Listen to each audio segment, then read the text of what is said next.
بسم الله الرحمن الرحیم. د مواد مقاومت دوهم درس د انټرنل لوډینګ څخه شروع کوو. د نن ورځې په درس کې باید موږ او تاسو په دې باندې پوه شو چې انټرنل لوډینګ څه وخت منځته راځي او د کومو علتونو له امله منځته راځي. کله چې منځته راشي کوم ډول تاثیرات منځته راوړلی شي.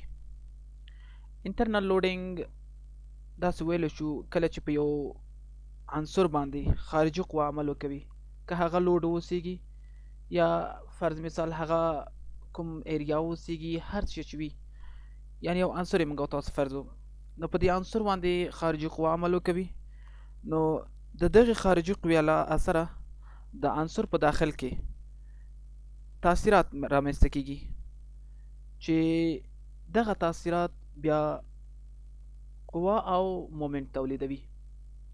کله چې قوه او مومنت تشکیل کړي نو څلور نور علتونه دلته تاثیرات منځته راځي چې دغه څلور ډوله تاثیراتو ته موږ اکسیال فورس، فلیکچر فورس، شیر او ټارژن ویلی شو.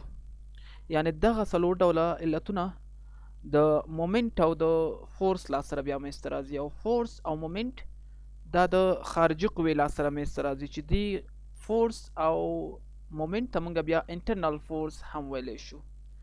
نو داسې ویلی شو چې انټرنل فورس دا د ایکسټرنل فورس له سره منځته راځي. ایکسټرنل فورس په دوه ډوله دی، یا به سرفیس اوسیږي یا به باډیز اوسیږي. هغه چې سرفیس دی فرض مثال په هغه کې موږ وایو چې لایف لوډ شامل دی، او هغه چې باډیز دی په هغه کې بیا ډیډ لوډ. دا یې ښه مثالونه دي د ایکسټرنل لوډ د برخو. نو راځو د انټرنل لوډ هغه تاثیرات چې څلور ډوله تاثیرات رامنځته کیږي د هغې په اړه باندې غږیږو. لومړی دی شیر.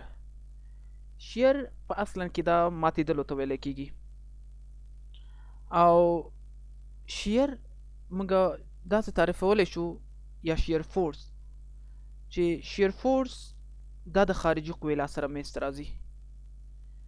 نو کله چې خارجي قوې له سره منځته راشي په ساختمان کې ماتېدنه منځته راځي په دې ډول سره. په نتیجه کې دا سطحه په دې سطحه باندې ښویېږي او یو د بل د ښویېدو مخنیوی کوي. نو کله چې یو د بل د ښویېدو مخنیوی وکوي موږ دې ته شیر ویلی شو چې د دې ښویېدو په نتیجه کې ماتېدنه منځته راځي. نو داسې ویلی شو چې شیر فورس هغه داخلي قوې ته ویلی کیږي چې د مقاومت کوونکې سطحې څخه مماس یا موازي تیره شي. مماس یا موازي تیریږي، لکه دا راشي دلته مماس ورسره تیر شي یا د دې سره موازي تیره شي. نو داسې هم ویلی شو چې هغه داخلي قوې ته ویلی کیږي چې د یو عنصر یعنی یوه سطحه په بله سطحه باندې د ښویېدو مخنیوی وکوي، لکه مخکې مو چې وویلې. نو دلته موږ او تاسو ګورو مخالف الجهته قوې عمل کوي، یوه قوه دلته دی یوه قوه دلته دی، په نتیجه کې دلته شیر منځته راځي. کله چې شیر منځته راشي نو دا سطحه په دې سطحه باندې ښویېږي او یو د بل د ښویېدو مخنیوی کوي چې دې ته بیا موږ او تاسو شیر ویلی شو. یا دلته ګورو دا مخکې له دې نه چې دا قوه پرې وارده شي یوه سطحه وله، خو یوه قوه د دې خوا نه راغله یوه قوه د دې خوا نه راغله، په نتیجه کې ماتېدنه منځته راغله او دلته د دې یو د بل سره ښویېږي، یعنې ښویېدنه دلته منځته راغله چې په خپله همدې ته موږ تاسو شیر ویلی شو او دې قوه ته شیر فورس ویلی شو. شیر په دوه ډوله دی، یا به ډایرکټ شیر اوسیږي یا به انډایرکټ شیر اوسیږي. ډایرکټ شیر یعنی په مستقیم ډول سره منځته کیږي، او انډایرکټ شیر دا په غیر مستقیم ډول سره. هغه چې په مستقیم ډول سره رامنځته کیږي دوه ډولونه به ولري، یا به سنګل اوسیږي یا به ډبل اوسیږي. سنګل چې دی یوه سطحه په بله سطحه باندې ښویېږي، لکه دا یوه سطحه شوله دا بله سطحه شوله، یعنی یوه سطحه یوه سطحه د ښویېدو مخنیوی کوي، لکه دغه شولو، دا سنګل شیر دی. ډبل شیر کې داسې دی چې دوه سطحې او یوه سطحه شوه، یعنی مکمل درې ډوله سطحې شولې. یوه سطحه دلته شوله، یوه سطحه په دې ځای کې شوه، یوه سطحه په دې ځای کې شوله. یا کولی شو دلته په دې مثالونو کې وګورو. دلته چې دی سنگل شیر دی، یوه سطحه دلته شوه، یوه سطحه دلته شوله. او دلته چې دی د سی په نقطه کې بیا ډبل شیر دی، دا بیا دلته موږ سره واضح کړی دی. لکه دلته به راشو، دا به رانږدې کړو په دې ډول سره. ښه، نو را به شو دلته به وګورو، یو سطحه دلته شوه، یوه سطحه دلته شوه، یوه سطحه همدا شوله. دا چې دی دا د سی نقطه دی. یا به راشو دې مثالونو ته. دلته سنگل شیر دی، دا یو سطحه شوه، دا بله سطحه شوله. دلته هم سنگل شیر دی، ولی دلته که چیرې وګورو ډبل شیر دی، یو سطحه دلته شوه، یوه سطحه دلته او دلته شوله. نو کله چې دلته ماتېدنه منځ ته راځي، بیا موږ تاسو دې ته ډبل شیر وایو. دلته هم ډبل شیر دی، په دې ځای کې هم ډبل شیر دی. نو څو ډوله شیر موږ لرو؟ دوه ډوله، ډایرکټ انډایرکټ. او انډایرکټ بیا په څو ډوله دی؟ په دوه ډوله دی، چې سنگل او ډبل دی. دا اوس موږ سره سنگل شیر دی، دی هم ډبل شیر دی. انډایرکټ شیر دا بیا په درې ډوله ویشل کیږي، چې یو به اوسیږي پنچینګ یا ټو وی شیر دی ته ویل کیږي. لکه دا مثال دی، ټو وی شیر دی، یو شیر ګوره لاندې لاړه، یو شیر ځای پر ځای پاتې شو، یعنی ټو وی شوله. دلته دې ته بیا موږ تاسو پنچینګ، یو ځای پر ځای پاتې کیږي، بل یعنی د هغې خلاف ځي. لکه دا اوس یو قوه دلته وارده شوې ده، موږ یوه سطحه پاتې شو ځای پر ځای، بله سطحه حرکت وکړو، چې موږ تاسو بیا پنچینګ شیر ویلی شو یا ټو وی شیر ورته وایو. بل چې دی ون وی شیر دی، یا دې ته فلیکچر شیر هم وایو. فلیکچر شیر یعنی کله چې دوه سطحې یو د بل سره خویږي، یعنی همغه ون وی شیر دی په اصلا کې. ښه، خو دلته بیا کرک منځ ته راځي. دا کرک وینئ، دغه کرک منځ ته راځي دلته، چې ته موږ تاسو بیا ون وی شیر ویلی شو. کولی شو په دې ډول سره هم موږ تاسو ون وی شیر وګورو. بل موږ سره دریم ډول د دې ټارجن شیر دی. ټارجن شیر دا د مخالف الجهت قوه سره منځ ته راځي. لکه د مثال په ډول دې ته وګورو، دا اوس ټارجن دی، ولې شیر لا اوسه پورې منځ ته نه دی راغلی. کله چې په دې کې کرک منځ ته راشي، دلته ماتېدنه منځ ته راشي، نو بیا موږ دې ته ټارجن شیر ویلی شو. ښه، دا موږ سره د شیر برخې. اوس به راشو بینډینګ ته. بینډینګ هم دا د خارجي قوه سره منځ ته راځي او په نتیجه کې مومنټ منځ ته راځي. اصلا کې دا بینډینګ موږ په پښتو کې ورته قات کول وایو، یا تاویدل موږ تاسو ورته وایو بینډینګ. او په علمي ډول سره که چیرې موږ ووایو، نو داسې ویلی شو چې بینډینګ په اصلا کې دا په انحنا کې تغییر ته ویلی کېږي. او بینډینګ مومنټ هغه داخلي مومنټ ته ویلی کېږي چې د هغه په نتیجه کې په عنصر کې یا کشش منځته راشي او یا فشار منځته راشي. چې د کشش په نتیجه کې بیا یعنی موږ سره بیا هلته اوږدېدنه منځته راځي، او د فشار په نتیجه کې لنډېدنه منځته راځي. نو بینډینګ مومنټ څه شي ته ویلی کېږي؟ دا داخلي مومنټ دی چې د هغه په نتیجه کې په دغه عنصر کې یا کشش یا ټنشن منځته راځي او یا کمپریشن منځته راځي. بینډینګ په دوه ډوله ویشل شوی دی، یا به پازیټیو واوسیږي یا به نیګیټیو واوسیږي.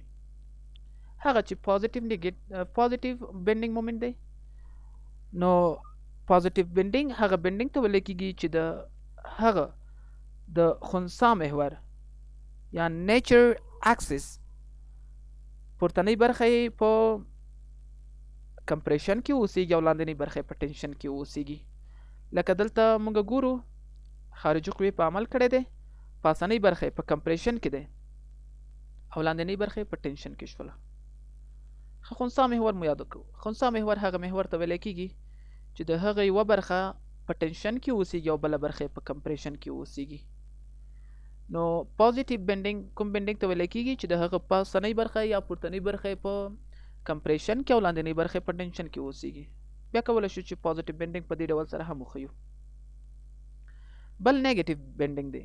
نیگیټیو بینډینګ هغه بینډینګ ته ویل کېږي چې د هغه پورتنۍ برخه په ټنشن کې اوسېږي او لاندنۍ برخه یې په کمپریشن کې اوسېږي. لکه دلته وګورئ، پورتنۍ برخه د دې په ټنشن کې شوله او لاندنۍ برخه د دې په کمپریشن کې شوله. نو دې ته موږ تاسو نیگیټیو بینډینګ ویلی شو. بیا کولی شو نیگیټیو بینډینګ په دې ډول سره وښیو. راځو موږ دلته پازیټیو او نیگیټیو بینډینګ یو څه کنسپټ باید واخلو د دې عنصر څخه. دلته که چیرې وګورو قوي عمل کړی دی، دلته هم قوي عمل کړی دی. په نتیجه کې دلته ټنشن منځته راغلی دی. پورتنۍ برخه په ټنشن کې شوله، لاندنۍ برخه په کمپریشن کې شوله. نو دا نیگیټیو بینډینګ شوله. دلته دا بینډینګ چې دی دا نیگیټیو دی. دلته که چیرې وګورو کمپریشن منځته راغلی دی، لنډېدنه منځته راغلی ده. پاسنۍ برخه په کمپریشن کې شوله او لاندنۍ برخه په ټنشن کې شوله. د دې ته بیا موږ تاسو پازیټیو بینډینګ ویلی شو. دلته که چیرې وګورو پاسنۍ برخه په ټنشن کې شوله، لاندنۍ برخه په کمپریشن کې شوله. د دې ته بیا موږ نیگیټیو بینډینګ ویلی شو. نو دا ول موږ سره د بینډینګ برخه. یو په انټرنل لوډینګ کې موږ یو بل بحث مو هم ویلی چې هغې ته فلیکچر فورس ویلی کېږي. فلیکچر فورس دا په اصلا کې بینډینګ ته ویلی کېږي. فلیکچر فورس او بینډینګ یوه خبره ده. نو کومې قوې چې د بینډینګ لا سره منځته راځي هغې ته موږ فلیکچر فورس ویلی شو. بله برخه د اکژیل فورس دی. اکژیل فورس هم د خارجي قوو لا سره منځته راځي او داسې ویلی شو چې هغه داخلي قوې ته ویلی کېږي چې د یو عنصر د عرضي مقطع د ثقل له مرکز څخه تیره شي. د ثقل له مرکز څخه تیره شي او په عنصر کې کمپریشن او ټنشن منځته راشي. نو کله چې کمپریشن او ټنشن منځته راځي نو په عنصر کې حتما اوږدېدنه او لنډېدنه منځته راځي. نو ویلی شو چې کله هم په عنصر کې اوږدېدنه او لنډېدنه منځته راشي موږ په اصلا کې په د اکژیل فورس په اړه باندې غږیږو. راځو دلته ګورو چې کمپریشن په حالت کې دی نو یوه قوه د خوا نه شو، یوه قوه د خوا نه شوله. دلته به لنډېدنه منځته راشي او دلته د ټنشن په حالت کې دی نو اوږدېدنه به دلته منځته راشي. فورس دلته هم دی، دلته هم د خوا نه هم کش کوي، د خوا نه هم کش کوي، نو اوږدېدنه منځته راځي. کولی شو دلته هم وګورو کله چې دلته دا عنصر باندې قوې وارده شي د باندې خوا نه نو دلته بیا کمپریشن منځته راځي او په نتیجه کې عنصر لنډېږي. دلته بیا عنصر اوږدېږي ځکه ټنشن حالت کې شو. دلته که چیرې وګورو دا د ټنشن په حالت کې شو، دا کمپریشن په حالت کې شو. که چیرې موږ دې برج ته وګورو دلته په دې پایو کې کمپریشن منځته راځي او په کیبلونو کې دلته بیا څه شی منځته راځي؟ ټنشن منځته راځي. دلته که چیرې وګورو کمپریشن حالت دی او دلته دلته د ټنشن حالت دی. کولی شو دلته په دې کې هم موږ تاسو په دې برج کې هم وګورو ټنشن یې موږ سره په کیبلونو کې شو او کمپریشن په پایو کې شو. په ټرس کې هم په همدې ډول سره کولی شو دلته هم موږ وګورو کمپریشن منځته راځي، دلته به ټنشن منځته راشي ځکه چې اوږدېدنه منځته راځي. دلته به هم ټنشن منځته راشي، دلته به کمپریشن منځته راشي او دلته به هم ټنشن منځته راشي، دلته به کمپریشن شي. نو کولی شو چې ټنشن او کمپریشن دلته په دې دغه کې هم وګورو په دې فل کې. مخکې مو ویلی چې نیگیټیو او پازیټیو بینډینګ. دلته که چیرې دا موږ یو پل حساب کړو نو پاس قوي عمل کړی دی، لاندنۍ برخه یې په ټنشن کې شو او پورتنۍ برخه یې په کمپریشن کې شوله. نو په نتیجه کې پازیټیو بینډینګ منځته راځي. دلته هم په همدې ډول سره پازیټیو بینډینګ منځته راځي ځکه چې لاندنۍ برخه بیا اوږدېدنه دلته منځته راځي او پورتنۍ برخه کې لنډېدنه منځته راځي. ښه، د بینډینګ مومنټ لپاره ځینې قراردادونه وضع شوي دي. که چیرې تاسو په یو بیم کې که فرض مثال دا موږ او تاسو سره بیم شي، دلته موږ او تاسو قطع اخلو، چپ طرف موږ او تاسو ترې نه ونیو، د هغې نارمل فورس به د باندې وباسو لکه دلته چې د باندې وباسل شوی دی نارمل فورس او شیر فورس به لاندې راځي. بینډینګ مومنټ به چپ طرف چې تا قطع ترې نه ونیوله چپ طرف ته به دلته دوران هم ورته ورکړي. که چیرې مو دلته ښي طرف ته قطع ترې نه ونیوله نو نارمل فورس به د باندې وځي، شیر فورس به بره موږ او تاسو جهت ورته ورکو او ښي طرف قطه مو نیولی ښي طرف ته به دوران هم د ساعت د عقربې ورته ورکو. ښه دا هغه علایم دي چې د ټنشن دپاره، شیر فورس دپاره او مومنټ دپاره په نظر کې نیولی شوي دي. دا هم علایم دي. نو دا موږ سره مثبت مومنټ شو، دا موږ سره منفي مومنټ. دا که دلته چې دی پاسنۍ برخه په کمپریشن کې او لاندنۍ برخه په ټنشن کې شوله. ښه کولی شو چې دلته هم موږ تاسو نیګیټیو بینډینګ وګورو، ځکه چې پاسنۍ برخه په ټنشن کې شو، لاندنۍ برخه په کمپریشن کې شوله.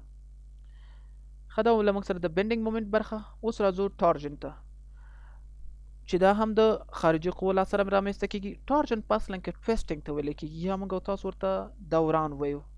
او د دې ټویسټینګ له امله یا ټارجن له امله ټارک منځته راځي، او ټارک په اصلا کې دا مومنټ دی. نو داسې ویلی شو چې ټارجن مومنټ دا هغه داخلي مومنټ ته ویل کېږي چې د دوه مساوي او مخالف الجهت قوو له سره یا مومنټونو له سره رامنځته کېږي. نو کله هم چې د مخالف الجهت قوو له سره دوران منځته راشي، لکه دلته چې دی، هغې ته بیا موږ ټارجن مومنټ وایو. نو ټارجن مومنټ دا د عنصر په طولاني محور باندې رامنځته کېږي، یعنی د عنصر د طولاني محور یا د اوږد محور په امتداد باندې رامنځته کېږي. او د ټارجن له امله شیر هم رامنځته کېدلی شي، ځکه چې موږ تاسو دلته دا دې ته موږ تاسو زیات ټارجن ورکړو، په نتیجه کې ماتېدنه منځته راځي چې ټارجن مومنټ موږ تاسو ویلو که نه چې ټارجن مومنټ دی. نو دا کولی شو چې د ټارجن یو ښه مثال ووایو، یو قوه ده خواته یو قوه ده خواته مخالف الجهته. دلته هم په همدې ډول سره، دلته هم دلته هم. نو دا موږ سره د انټرنل لوډ ورستی برخه. سبا ته به انشاءالله موږ عملي مثالونه د هبلر د کتاب په برخه کې شروع کړو. په تمه اوسئ.